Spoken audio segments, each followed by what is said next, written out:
सत्य के साथ। मैं हमेशा फील्ड ओरिएंटेड ऑफिसर रहा हूँ और मैं यही चीज़ एक्सपेक्ट भी करता हूँ अपने ऑफिसर से। जो भी हम काम करें जनता को साथ लेके चलें, ना प्लास्टिक का प्रयोग करें, ना उसको अवैध तरीके से डिस्पोज करें। हमें सिटी को स्मार्ट करने के लिए जो यथासंभव प्रयास हमें करने हैं देहरादून स्मार्ट सिटी कॉर्पोरेशन की ओर से हम लोग वो कर रहे हैं। माननीय मुख्यमंत्री जी काफ़ी सख्त हैं अवैध खनन के खिलाफ।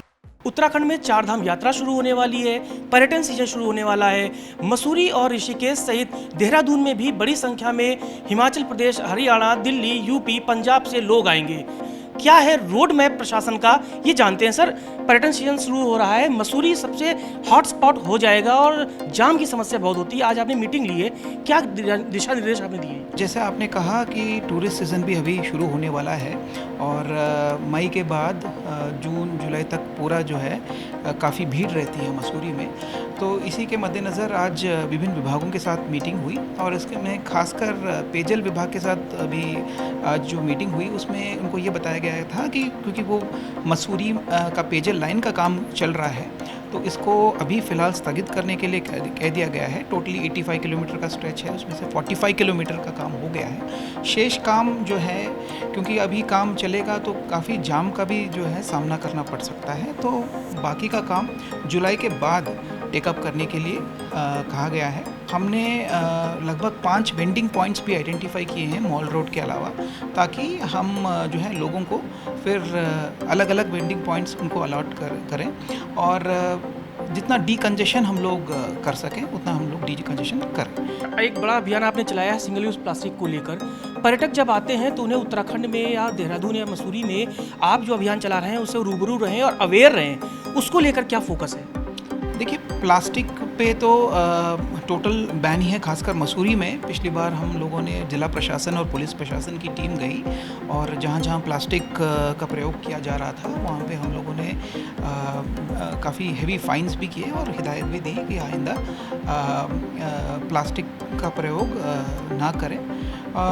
इस क्रम में फिर एसडीएम स्तर पे भी और सीओ स्तर पे भी लगातार चेकिंग हो रही है और एक हद तक हम लोगों ने काफ़ी रोक लगाने में हम लोग काफ़ी सक्सेसफुल भी रहे हैं, लेकिन फिर भी अभी और प्रयास करने की ज़रूरत है। सर, एक बड़ा सवाल ये उठता है कि जिस तरह से आप जिलाधिकारी के पद पर जब आए थे तो अगले 30 दिन आपने ताबड़तोड़ छापेमारी की।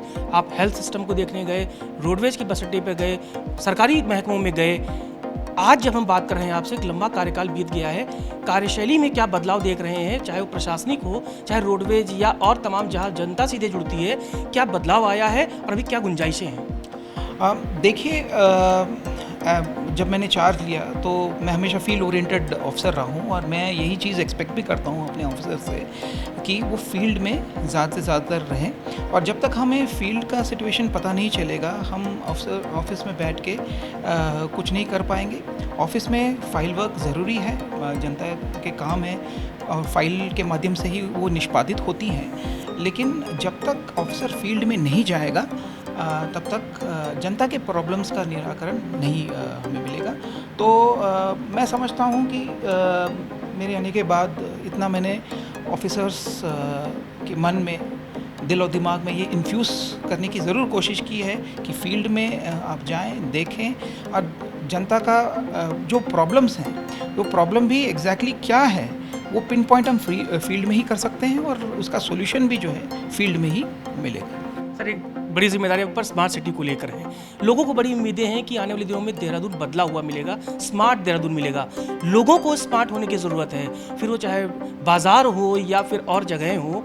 लोग कितना हेल्प कर रहे हैं, क्योंकि लोग ये कह रहे हैं कि टूटी फूटी सड़कें आज भी हैं, बहुत सी चीज़ें नुक्ताचीनी भी होती है।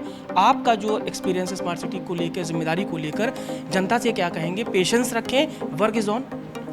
देखिए, स्मार्ट सिटी में सिटी को स्मार्ट करने के लिए जो यथासंभव प्रयास हमें करने हैं देहरादून स्मार्ट सिटी कॉर्पोरेशन की ओर से हम लोग वो कर रहे हैं। लेकिन देहरादून स्मार्ट सिटी के तहत मेरा ये मेन फोकस रहा है कि जो भी हम काम करें जनता को साथ लेके चलें, सिटीज़न पार्टिसिपेशन रहे किसी भी हाल में। अगर हम किसी भी पर्टिकुलर स्ट्रेच में काम करने वाले हैं तो अगर हम जनता को अवगत करा दें डायरेक्टली या इनडायरेक्टली पेपर के माध्यम से कि फ़लाने फ़लाने दिन यहाँ पे काम होगा, आप प्लीज़ कोऑपरेट करिए। तो मैंने ये देखा है कि जनता का पूरा कोऑपरेशन मिलता है। आपने खनन को लेकर बड़ा एग्रेशन दिखाया है और बड़ी ताबड़तोड़ कार्रवाइयाँ, छापेमारियाँ 2-3 दिन से जारी भी है और आपने कहा है अधिकारी निगरानी रखें।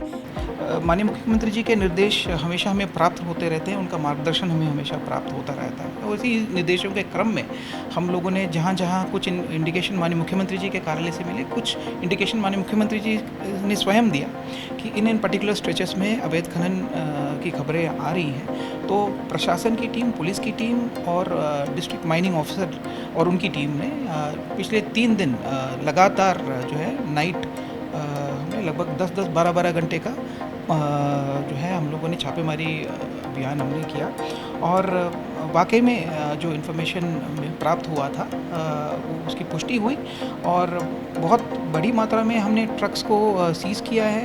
काफ़ी अवैध मटेरियल जो जा रहा था या वहाँ से खासकर डोईवाला वाले क्षेत्र में, तो उस पर भी जो है हमने रोक लगाई है और भारी भरकम फाइन्स भी किए हैं। इसके अलावा विकास नगर वाले एरिया में भी काफ़ी कंप्लेंट्स आ रहे थे कि हिमाचल से काफ़ी सारे ट्रक्स क्रश्ड मटेरियल के साथ आ रहे हैं और यहाँ से क्रश्ड मटेरियल लेके भी जा रहे हैं, तो वहाँ पे भी जो है हमने कार्रवाई की है। तो आने वाले समय में टफ स्टैंड हमारा माननीय मुख्यमंत्री जी के निर्देशों के क्रम में हमारा जो टफ स्टैंड है अवैध खनन के खिलाफ वो जारी रहेगा।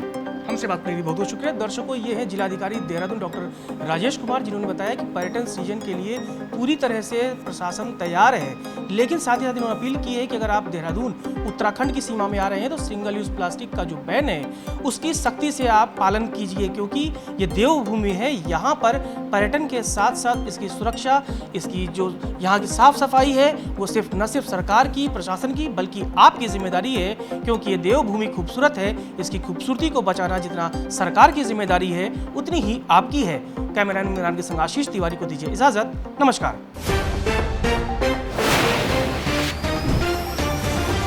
सत्य के साथ